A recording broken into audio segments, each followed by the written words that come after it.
안녕하세요. 고품격 독서인문 팟캐스트 부크부크 방송을 시작합니다. 매일같이 스스로를 조금씩 더 나아지게 한다는 건 생각보다 큰 인과 꾸준한 마음을 필요로 하는데요. 때로는 아무도 알아주지 않는 것 같아 지치고 노력의 결과가 보이지 않아 불안할 때도 있을 거예요. 하지만 그 모든 과정이 결코 헛되지 않다는 것만 기억해 주세요. 성장의 속도가 더딜지라도 그 한 걸음 한 걸음이 모여 결국 여러분의 길을 만들어 갈 거예요. 여러분의 그 모든 노력이 언제나 빛나기를 바라며 오늘도 함께해요. 아나운서 정지은입니다. 여러분, 추운 날 집에만 누워있다 보면 여기저기 몸이 쑤신 적은 없으신가요? 저는 뭔가 벌써 오래 누우면 여기저기 아파오곤 합니다. 그럴 땐 춥지만 운동을 시작해보세요. 가벼운 산책도 좋습니다. 차가운 공기를 마시며 걷는 것은 상쾌하게 다가오고 집에 오면 좀 더 맑아지더라고요.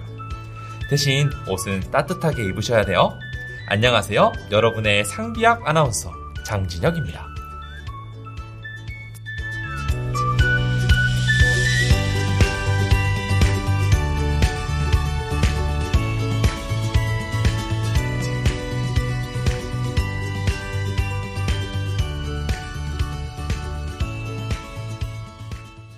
진혁쌤, 요즘 사람들이 많이 찾아서 읽는다는 자기계발서 책 읽어보신 적 있어요? 최근 1년 전에 유행했던 역행자를 읽어봤어요. 제목에서 알 수 있듯이 순리대로 살지 않고 이 순간 다른 방향으로 끊임없이 노력하는 사람이 성공하더라 같은 이야기였네요. 제가 처음으로 접해봤던 자기계발서는 인간관계론이었어요. 아버지가 읽으시던 책이라서 자연스럽게 접하긴 했는데 아마 은연중에 사람과의 관계에서 스트레스를 조금 받고 있었는지 공감이 많이 되더라고요. 맞아요. 사람들과 관계를 맺고 소통하는 게 인간만의 유일한 기술이라면 또 그로 인해 상처받는 경우도 엄청 많잖아요. 그래서 이런 책들이 사람들에게 읽히고 있는 게 아닐까 싶습니다. 사실 저는 자기계발서를 선호하는 편은 아니거든요. 제목에서 이미 책의 내용이 대부분 예상이 되기도 하고 정답은 이미 우리가 알고 있는 것들이기도 하고요. 그렇지만 책을 읽는 과정에서 제3자가 되어 좀 더 객관적으로 내가 겪은 문제들을 되돌아보며 생각해 볼 수 있게 해준다는 점 때문에 마음이 복잡할 땐 찾아 읽는 것 같아요. 지은쌤, 불쑥 질문하기 좀 그렇지만 인간관계에서 사람들은 쉽게 스트레스를 받잖아요. 지은쌤이 상대하기 어려운 사람의 유형은 어떤 사람인가요? 저는 낯을 좀 가리긴 하지만 특별히 어려워하는 유형의 사람이 있진 않아요. 다만 매사에 부정적이거나 공격적인 언어 습관을 가진 사람들을 만나면 저의 그 넘치는 긍정 에너지를 빼앗긴다는 느낌을 받아서 좀 지치더라고요. 그래서 그런 사람들과는 불필요한 만남을 하지 않아야겠다고 생각하곤 해요. 앞으로는 조심하겠습니다. 아니에요? 절 너무 미워하진 않으시죠? 그럼요. 진혁쌤은 우리 부크부크 긍정의 아이콘이잖아요. 장긍정. 자, 오늘 방송도 즐겁게 시작해보도록 하겠습니다. 세상과 함께 소통하는 우리 부크부크. 다 함께 책 속으로 떠나볼까요? 출발! 우리 부크부크는 함께 읽는 독서 문화를 만들기 위해 전라남도교육청에서 제작, 지원하는 인터넷 팟캐스트입니다. 부크부크의 첫 코너, 잠깐 쉬어가세요. 책갈피입니다. 오늘은 방송 시작에 나온 책 인간관계론 한 구절을 들려드릴게요. 잠시 들어볼까요? 사람을 다루는 기본 테크닉 첫 번째. 꿀을 얻으려면 벌집을 건드리지 말라. 인간관계론 데일 카네기. 이 책은 자기계발서계의 명품 데일 카네기의 인간관계론입니다. 진혁쌤이 읽어드린 부분은 책의 가장 첫 번째 파트의 첫 제목이에요. 사람을 사귀고 관계를 형성하는 것.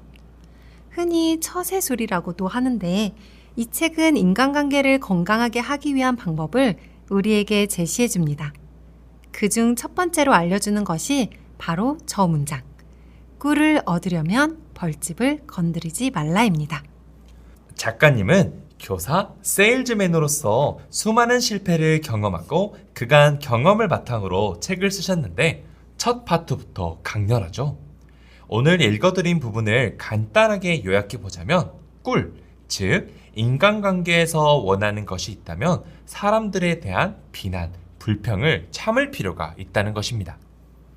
책에는 더 많은 사람을 대하는 기술들에 대해 소개되어 있습니다. 최근에 사람들과의 관계에서 아픔이 있으셨다면 한 번쯤 읽어보시면 좋을 것 같아요. Give honest, sincere appreciation. 건강한 소통을 꿈꾸며 추천한 오늘의 책갈피, 인간관계론이었습니다. 그럼 다음 코너, 불멸의 클래식으로 떠나볼까요?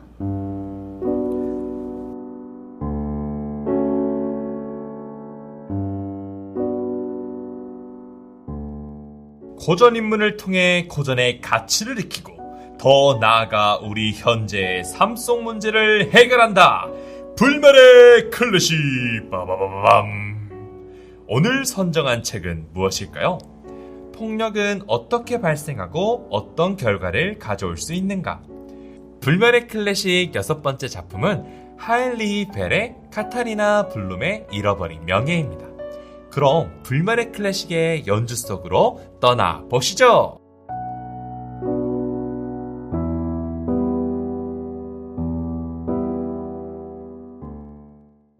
중요한 문제는 오직 정체된 웅덩이의 옆을 뚫는 일이다.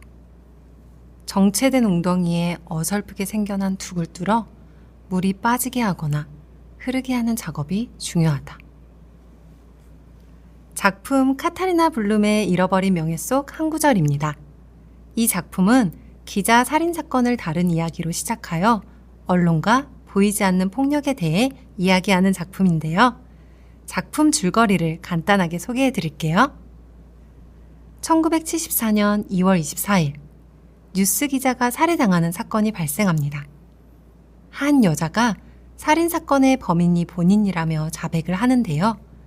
그 사람은 바로 힘든 환경에서 자라 가정관리사로 일하고 늘 성실한 태도로 삶을 살아왔던 카타리나 블룸이었습니다. 카타리나에겐 무슨 일이 생겼던 걸까요?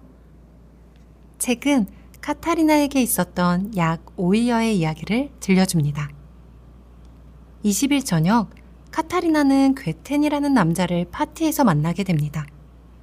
마음이 맞은 그들은 시간을 함께 보내게 되죠. 하지만 다음 날이 되어 갑자기 경찰들이 카타리나의 집에 들이닥치게 되는데요.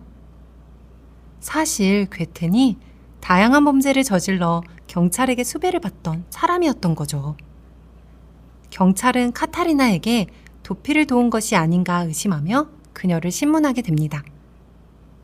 이럴 때 언론이 가만히 있을 리가 없죠. 여러 언론사에서 그녀의 이름을 언급하며 자극적인 기사를 써내기 시작합니다.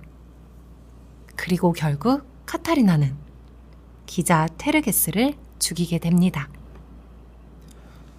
작품 속에는 이러한 문구가 존재하는데요.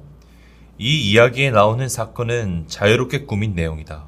비록 작중 묘사가 빌트지와 유사점이 있다 해도 그것은 의도하거나 우연이 아닌 그저 불가피한 일이다. 라고 적혀 있습니다. 작품이 탄생하게 된 배경을 간단하게 살펴보면 이 문장도 이해가 되실 텐데요. 빌트지는 독일의 언론사로 자극적인 이야기를 주로 담는 황색 언론입니다. 1960년대 후반 나치 세력의 청산을 주장하던 학생운동을 폭도로 프레임을 씌우는 등 제대로 확인되지 않은 뉴스를 기재합니다. 이런 상황에서 작가 하인리히는 언론의 잘못됨을 비판한 글을 쓴 적이 있습니다. 빌트지와의 악연에서 끝나지 않고 시민들은 하인리히가 테러를 옹호한다고 생각까지 하는 안 좋은 상황으로까지 흐르게 되죠. 이러한 배경을 바탕으로 작품에는 황색 언론 짜이퉁이 등장하게 됩니다. 책은 단순히 카타리나가 보여준 살인이라는 눈에 보이는 폭력에서 더 나아가 언론이 가진 보이지 않는 폭력의 이야기를 담고 있습니다. 찌라시, 가짜뉴스. 이런 말 많이 들어보셨죠? 진실된 사건을 전달해야 하는 언론은 어째서 자극적이고 사실 확인이 되지 않는 이야기를 담아 전달하는 걸까요? 언론이 바르고 정확한 정보를 전달해야 한다는 건 누구나 알고 있는 사실입니다. 그러나 사람들은 정확한 뉴스보다 빠르고 쉽게 소비할 수 있는 자극적인 기사에 관심을 보이죠. 이는 그럴듯하게 맞추어 이야기를 만들려고 하는 사람들의 특성과도 관련이 있습니다. 나에게 이질적인 정보는 축소하거나 누락하고 입맛에 맞는 정보만 일부 수용하려는 모습. 이러한 태도는 사건을 진실되게 바라볼 수 없게 만듭니다.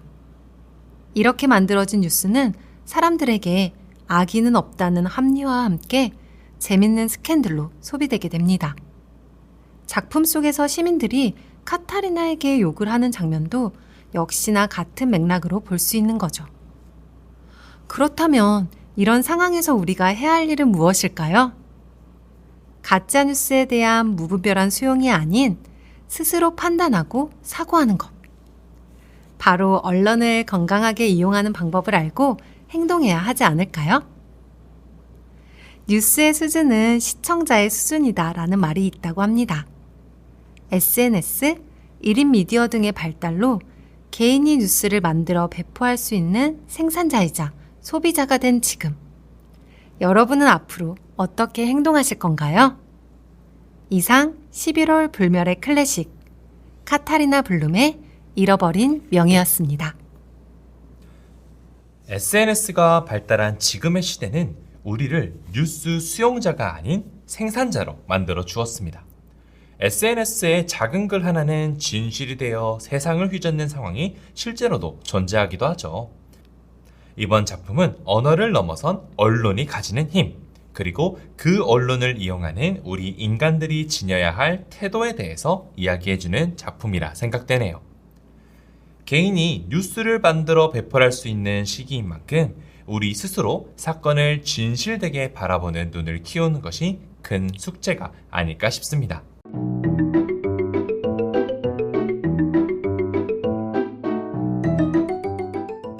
11월 마지막 방송에 목포 정명여자중학교 독서인문 동아리 네버엔딩 스토리텔링 친구들이 또 찾아와 주었어요.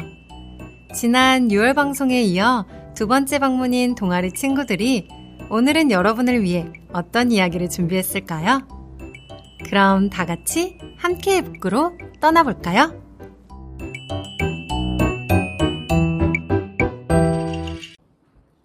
안녕하세요. 저희는 121년의 역사를 자랑하는 목포 정명여자중학교의 독서 입문 동아리 네버엔딩 스토리텔링 5입니다. 독서 입문 활동을 함께하기 위하여 만든 동아리가 벌써 5년을 맞이했습니다. 우와! 날씨가 점점 쌀쌀해지고 있어요. 가을이 오고 있나 봐요. 저희 동아리의 이름이 참 특이하죠? 끝나지 않는다는 뜻을 가진 네버엔딩과 상대방에게 이야기를 재미있고 생생하게 전달하는 스토리텔링이 합쳐져 생생한 이야기를 끝없이 써보자는 의미를 지니고 있습니다. 저희 동아리는 지역사회를 답사하고 책의 소재를 얻으며 인문학적 감성을 기르는 인문답사 활동, 풍부한 인문학적 감성과 내용이 담긴 책을 직접 선정하고 이를 읽고 토론하는 토론활동, 원작 소설과 이를 바탕으로 만들어진 영화를 비교하는 비교 분석활동, 앞서 모든 활동을 바탕으로 한 권의 책을 제작하는 책쓰기 활동으로 진행하는 알찬 동아리랍니다. 저희 동아리에서는 10월의 책으로 비스킷을 선정하고 함께 읽고 토의해봤는데요. 이 책은 사회 속에서 자존감을 잃고 목소리를 내지 않으며 점점 사라져가는 사람들을 구해주는 내용인데요. 이 책을 읽고 느낀 점을 다 같이 이야기해보고 청취자 여러분들께 소개해드리고 싶어 이렇게 팟캐스트에 응모하게 되었어요. 첫 번째 코너로 책 소개를 부탁해입니다. 작가 소개, 책 소개, 인물 소개, 줄거리 소개 등을 친구들이 차례로 소개해보도록 할게요. 비스킷은 김선민 작가님의 청소년 소설인데요. 비스킷은 자존감과 존재감에 대해 이야기하는 소설이에요. 우리 주변의 소외된 사람들을 돌아보게 만드는 책입니다. 책 속에서 소외된 존재들을 비스킷이라 표현하는데요. 비스킷의 주인공인 재성이는 귀가 예민해서 비스킷의 목소리를 듣고 볼 수 있어요. 이런 재성이의 비밀을 알고 있는 이들도 나오는데요. 비스킷을 도와주던 생각이 점점 의미가 확고해지는 것을 보며 흥미롭게 읽었어요. 그러면 이제 본격적으로 줄거리에 대해 이야기해볼까요? 주인공 재성이는 비스킷이라는 존재를 볼 수 있어요. 이 책에서 말하는 비스킷은 사람들에게 잊혀진 사람이라는 뜻인데 1단계, 2단계, 3단계로 나뉘어져요. 1단계는 반으로 쪼개진 상태로 보이지 않는 건 아니지만 딱히 존재감이 있는 것도 아니어서 주변 사람들이 너 여기 있었어? 몰랐네? 라고 말하는 단계입니다. 전체적으로 선명하지 않고 흐려요. 2단계는 조각난 상태로 10명 중 5명이 바로 옆에 있어도 알아보지 못합니다. 그만큼 존재감이 불안정하고 자신을 지키는 힘이 약한 상태입니다. 종종 목소리를 통해 존재감이 드러나서 갑자기 들리는 목소리에 주변인들이 깜짝 놀랄 때도 있어요. 3단계는 부스러기 상태로 존재감이 없어 세상에서 사라지기 직전의 단계입니다. 투명인간과 비슷한 정도로 잘 보이지 않아 주인공도 소리로 찾아내기 힘들 정도의 단계입니다. 그런 비스킷들을 주인공이 도와주고 다시 자신감을 찾게 해주는 일을 해요. 이어서 주인공의 뛰어난 청각으로 윗집과 싸우게 되는 일이 생기고 아버지가 주인공을 이모집으로 보내버려요. 이모집 위층에서 아이의 울음소리와 어른의 폭력 소리가 들려 이모에게 말해 신고했지만 아이가 비스킷 3단계가 되어 사람들에게 보이지 않게 되고 오히려 재성이가 정신이 온전치 못한 사람으로 취급받으며 나가게 돼요. 이후 아빠한테 정신병원으로 끌려가게 되고 그곳에서 도우미 아줌마랑 간호사의 도움으로 병원에 빠져나와 다시 친구들과 계획을 만들어 아이를 구해주게 돼요. 아이를 구해주게 되는 과정에서 유튜브를 하던 형의 촬영으로 이 일이 세상에 알려지게 되고 이 일이 생긴 후에 비스킷 2단계에 있던 친구도 자신을 구해준 주인공에게 마음을 열고 주인공의 엄마도 용기를 내어 화를 내는 주인공의 아빠에게 감정을 내뱉게 돼요. 그런 모습을 보고 재성이의 아빠는 꽃다발을 갖다주며 사과하고 마지막으로 자신이 구해준 아이, 이제는 이름이 생긴 희원이의 생일을 축하해주며 이야기는 끝이 나요. 줄거리는 요약일 뿐 다양한 이야기들이 담겨 있어서 청취자 여러분들이 직접 읽어보시기를 추천합니다. 즉, 이렇듯 이 책은 우리 주변에서 일어날 수 있는 일들을 사용해 이야기를 전개하고 있으며 비스킷이라는 단어를 사용해 알고 있는 뜻과 의미를 다르게 사용한다는 것이 특징이에요. 주변에서 있을 수도 있고 겪을 수도 있는 일들이 나오니 청취자 여러분들도 따뜻한 마음을 느끼며 책을 읽을 수 있을 거예요. 두 번째 코너로 너의 목소리를 들려줘! 입니다. 저희 동아리에서 책을 읽고 드는 생각을 서로 이야기해 보았는데요. 한번 들어보실래요? 저는 참신한 소재로 책을 만들었다는 생각이 들었어요. 처음에 주인공의 시점에서 글을 쓰는데 이 글이 어쩌면 내가 틀렸다는 걸 돌아보는 과정일지라도 말이다 라는 문구로 시작하는데 점점 과거를 해상하고 현재로 돌아오는 표현 방법이 신기했습니다. 또한 비스킷이라는 익숙한 과자의 이름을 사용해 자존감을 잃은 이들을 나타내는 것이 인상 깊었습니다. 이를 통해 저는 우리 주변에서 소외감을 느끼는 사람이 얼마나 많은지 돌아보게 됐어요. 재성이처럼 누군가를 도와줄 용기, 그리고 그 작은 관심이 얼마나 큰 변화를 일으킬 수도 있는지 느꼈어요. 저도 평소에 생각해보지 않았던 소외되면 잊혀진다는 주제라는 것이 신선하고 또 신기하게 다웠던 것 같아요. 저도 비스킷이라는 사람이 제 주변에 있는지 찾아보고 싶어졌어요.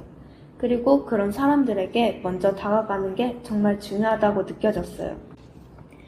조형에서 눈에 잘 띄지 않는 사람들을 비스킷으로 비유한 점과 자존감이 낮아질수록 눈에 보이지 않게 된다는 점이 인상 깊었어요.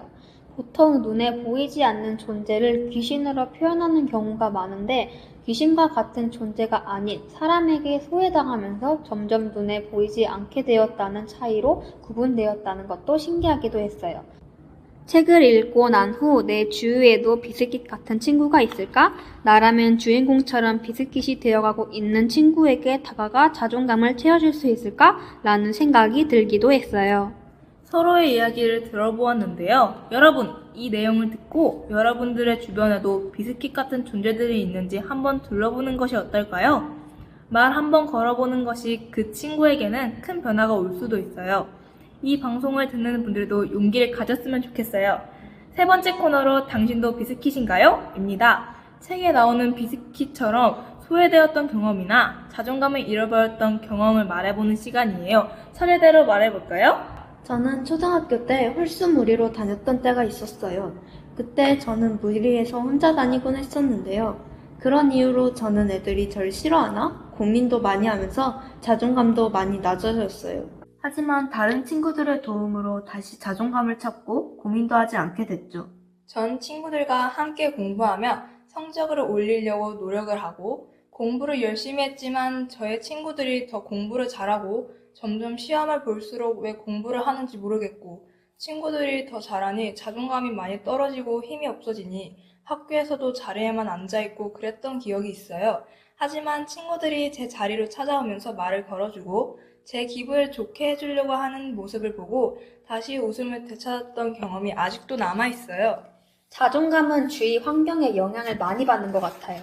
저는 무엇이든지 일단 도전하는 스타일인데 예전에 제 친구 중에 굉장히 부정적인 친구가 있었어요. 제가 무언가만 하면 안 될 거라고 하던 친구였지요. 그때가 아마 제 인생 중 가장 자존감이 낮았던 적이 아닐까 싶어요. 중학교에 온 후 학교가 달라지면서 그 친구랑 멀어지게 되었는데요. 지금은 다시 자존감이 높아진 상태예요. 이처럼 비스킷은 주변을 둘러보게 해주고 겪었거나 겪게 될 수도 있는 상황을 보여주는 책이라고 생각해요. 꼭 청취자분들께 추천하고 싶어요.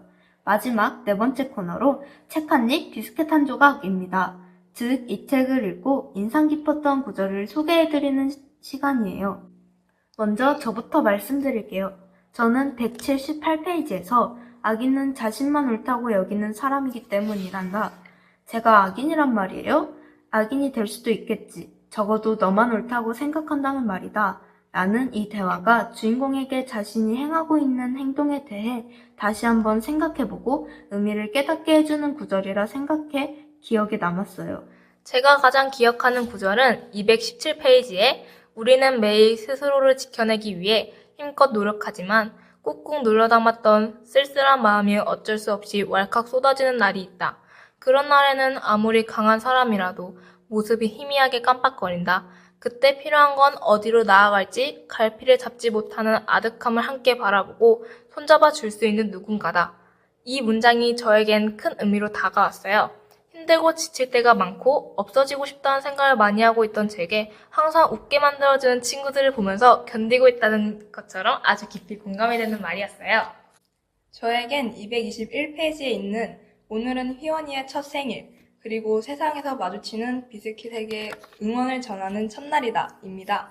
책의 마지막을 장식하는 것이 확실하게 느껴지는 구절이라 기억에 남았던 것 같아요. 저는 누구나 비스킷이 될 수 있다. 또한 누구나 비스킷을 도울 수 있다예요. 누구나 자존감을 잃을 수 있지만 그 잃은 사람을 누구나 도와줄 수 있음과 주인공의 삶의 가치에 대해 알 수 있는 구절이라고 생각했기 때문이에요. 지금까지 목포 정명여자중학교 독서 인문동아리 네버엔딩 스토리텔링 5가 읽었던 책 비스킷에 대해 소개했는데 지루하지 않게 잘 들으셨나요? 비스킷은 시간 날 때 한 번쯤 읽어보면 공감할 수 있는 책이라고 생각해요. 특히 지금도 자존감이 낮은 상태에서 힘듦을 겪고 있는 청취자분들이 있다면 이 책을 시간을 내서 읽게 된다면 꼭 도움이 될 거라 믿어요. 책 소개를 하면서 오히려 저희가 즐거운 시간이 되었던 것 같아요. 청취자 여러분들도 좋은 시간이 되셨길 바라며 저희가 추천하는 책을 꼭 한번 읽어보시기를 바랍니다. 지금까지 독서 인문 동아리 네버엔딩 스토리텔링 5의 박경미, 김예은, 김지은, 안소연이었습니다. 안녕! 불편하게만 생각했던 세상의 시끄러움을 온전히 들을 수 있었던 재성이만이 소외된 비스킷들을 찾을 수 있었군요. 오늘 목포 정명여자중학교의 독서 인문 동아리 네버엔딩 스토리텔링의 친구들의 이야기를 재밌게 들으셨나요? 저희 함께의 부크는 항상 여러분과 함께합니다. 다음 방송의 주인공은 누가 될까요?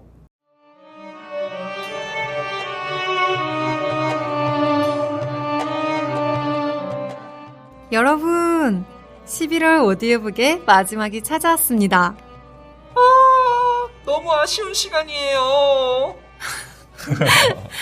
더 재미난 이야기가 많은데 여기서 끝나기 아쉬운데 이럴 땐 어떻게 해야 될까요?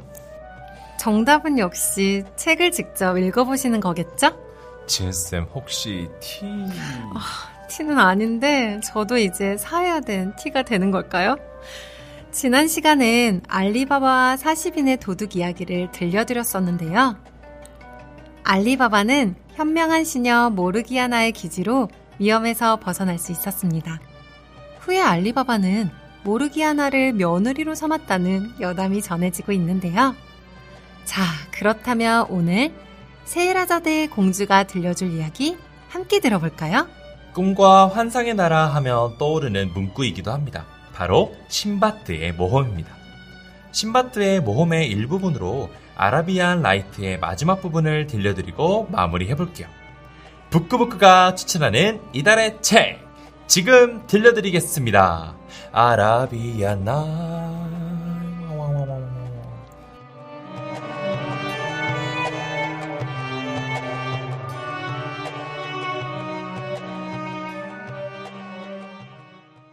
신바트의 모험.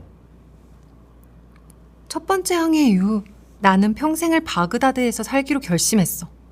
그런데 얼마 지나지 않아 무료한 생활에 실증이 나기 시작했지. 그래서 두 번째 항해에 나섰어. 우리는 훌륭한 배를 타고 하느님께 아른 뒤 출항을 했어. 섬을 돌아다니며 장사를 하고 물건을 교환하여 큰 이득을 남겼지. 어느 날 여러 종류의 과일나무들이 자라는 한 섬에 착륙했는데 사람도 동물도 보이지 않는 거야. 다른 선원들이 꽃과 과일을 따는 데 열중해 있는 동안 나는 포도주와 음식을 꺼내 두 그루의 나무 사이로 흐르는 짙은 그늘이 진 개울가에 앉아서 거나한 식사를 하고 잠이 들었어. 얼마나 잤을까? 깨어보니 배가 가버리고 없는 거야. 배가 가버린 걸 알자 덜컥 겁이 났어. 일어서서 주위를 둘러봤지만 함께 섬으로 올라갔던 상인들은 한 사람도 보이지 않았어. 배가 항해하는 모습이 보였지만 너무 멀어서 시야에서 곧 사라지고 말았지. 첫 번째 항해에서 얻은 것만으로도 평생을 풍족하게 살 수 있었는데 그에 만족하지 않고 또다시 항해에 나선 나 자신이 얼마나 원망스러웠는지 몰라.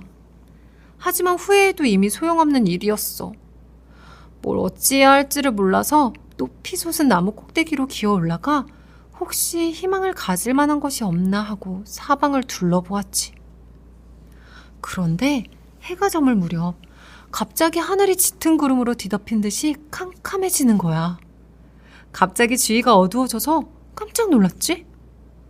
하지만 그렇게 해를 가리며 나를 향해 날아오는 거대한 새를 보고는 그보다 더 놀라고 말았어. 선원들이 대개조라고 부르는 놀라운 새에 관해 이야기하는 것을 자주 들은 기억이 났기 때문에 그 커다랗고 둥그런 물건이 그 새의 알일 거라고 생각했지. 잠시 후 새가 날아 내려와 알이 앉았어. 새가 날아 내려오는 것을 보았을 때 나는 알 옆으로 바짝 기어갔지. 그래서 커다란 나무 몸통같이 큰 새의 다리 하나가 내 바로 앞에 놓이게 되었어. 나는 새 다리에 내 터번을 단단히 묶었어. 다음 날 아침 대개조가 나를 이 외딴 섬에서 데려가 주길 바라면서 말이야. 그런 상태로 밤이 지나고 날이 밝자마자 새는 나를 데리고 하늘 높이 날아올랐어. 너무 높아서 땅이 보이지 않았지. 나중에 새가 너무 급속도로 내려앉는 바람에 잠깐 정신을 잃기도 했지만 땅에 내려앉는 것을 발견하고는 재빨리 끈을 풀었지. 끈을 풀자마자 새는 아주 길다란 뱀을 부리에 물고 사라졌어.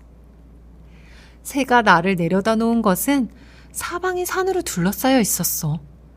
산이 너무 높아서 구름 위로 솟아있는 듯이 보였고 너무 가팔라서 계곡에서 빠져나가는 것이 불가능해 보였어. 이번에도 난감했지.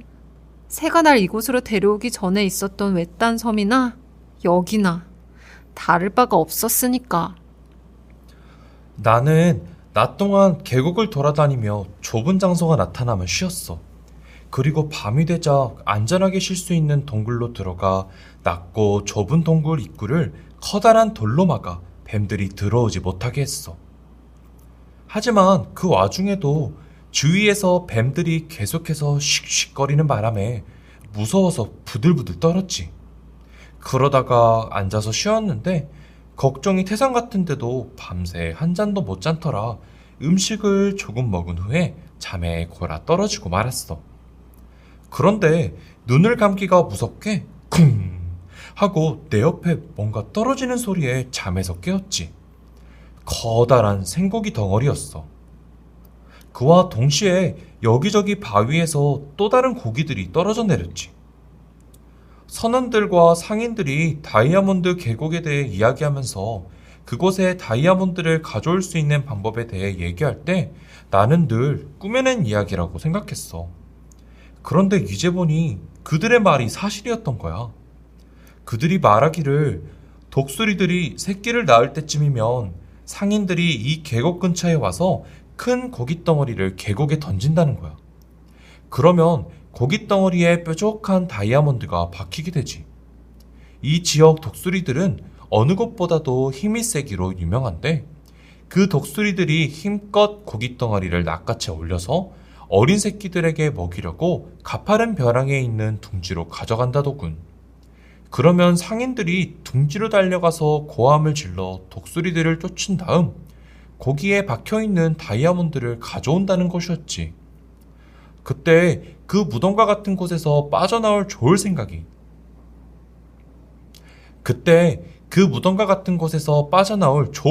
떠올랐어. 그래서 가방에서 가장 큰 다이아몬드들을 주워 담고 내 허리띠에 묶었지. 그리고는 터번천을 이용해서 고깃덩어리 하나를 내 등에 묶고 얼굴을 땅바닥에 대고 누워 있었어. 바로 그때 독수리들이 날아왔지. 독수리들은 각자 고기 한 덩어리씩을 낚아챘는데 그중 가장 힘센 독수리가 내가 묶인 고깃덩어리를 낚아채어 산 꼭대기에 있는 둥지로 가져갔어. 상인들이 기다리고 있다가 소리를 질러 독수리에게 겁을 주어 쫓아버렸지.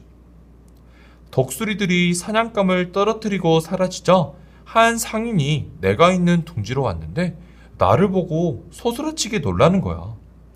하지만 곧 정신을 가다듬더니 내가 어떻게 해서 거기에 있는지를 묻는 것이 아니라 왜 자기 물건을 훔쳤냐며 따지기 시작했어. 염려하지 마시오. 당신과 내가 가질 다이아몬드는 충분히 있으니까. 다른 상인들이 가진 것에 전부를 합친 것보다 많다오. 다른 상인들은 어쩌다 고깃덩어리에 묻어온 다이아몬드만 가질 수 있지만 나는 직접 저기 계곡 아래서 주워왔어. 보다시피 이 가방에 있는 것들을 말이오. 이 말을 하자 다른 상인들이 우리 주위로 우르르 몰려들더니 나를 보고 깜짝 놀랐어. 하지만 내가 겪은 모험을 이야기해주자 더욱더 놀라워했지. 그들은 내가 계곡에서 빠져나오기 위해 세운 계획보다도 그 계획을 행동으로 옮긴 용기에 더욱 감탄했어. 그들은 자기네 야영지로 나를 데려갔어. 나는 내가 떨구어졌던 둥지를 소유한 상인에게 원하는 만큼 다이아몬드를 가지라고 권했어. 그런데 그가 한 개만 가져가는 거야. 그것도 가장 작은 곳으로 가져갔지. 내가 괜찮으니 더 가지라고 하자 그는 이렇게 말했지. 아니요, 난 이것으로 족하오. 이것 하나면 더 이상 항해를 하지 않고 원하는 만큼 재산을 늘릴 수가 있어. 그날 밤 상인들과 함께 밤을 지내면서 내가 겪은 이야기를 재차 들려주었지. 그 얘기를 처음 듣는 상인들은 무척 흥미로워했어. 나는 위험에서 빠져나온 것이 기뻐서 하늘을 날 것만 같았지. 꿈만 같았어. 정말이지 위험에서 빠져나왔다라는 사실을 믿을 수가 없었어. 마침내 집에 도착하자 나는 가난한 사람들에게 선물을 듬뿍 나눠주었어. 그리고 어렵게 얻은 재산으로 풍족하게 살았지. 이야기를 들려주며 목숨을 지켰던 세헤라제드 공주는 결국 페르시아 왕의 마음을 사는데 성공했다고 해요. 그녀의 재능과 지식, 그리고 언변에 감탄했다고 하는데 저도 정말 반할 만큼 세헤라제드라는 매력적인 사람인 것 같습니다. 11월 오디오북 아라비안 나이트는 여기서 마무리할게요. 재밌게 들으셨죠? 그럼 12월에 새롭게 들려드릴 오디오북도 많이 기대해주세요.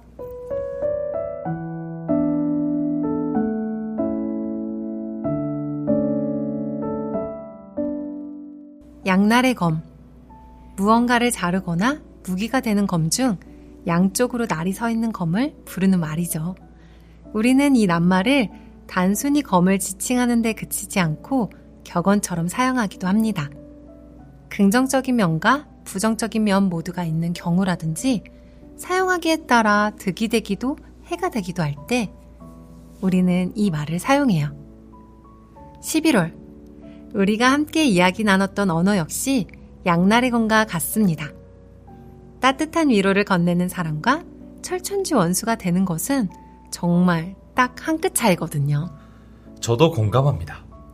역사적으로 있죠. 말 한마디로 외교에서 승리한 서인이나 말 한마디에 신용을 잃은 수많은 인물들까지요. 개인적으로는 일본의 고이즈미 신지로가 생각나네요. 그래서 교실에서도 아이들에게 항상 가르친 것도 바르고 고운 말 사용하기인 것 같아요. 그렇다고 말하는 것에 대해 너무 두려워하실 필요는 없어요. 다행이라고 생각하는 건 이런 양날의 검의 칼자루는 우리 스스로가 쥐고 있잖아요. 내 의지와 생각으로 조절할 수 있다는 것은 앞으로 더 나은 방향으로 나아갈 수 있다는 뜻이니까요. 자, 이제 오늘 방송도 마무리할 시간이 다가왔습니다. 다음 12월에는 따뜻한 이야기 가득 담아 다시 돌아올게요. 그때까지 건강하게 잘 지내세요. 부끄부끄는 언제나 여러분의 사연을 기다립니다. 우리 방송은 매주 월요일 팟빵과 유튜브, 전남교육통 홈페이지에 업로드됩니다.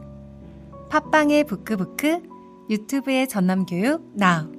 구독, 좋아요 부탁드릴게요.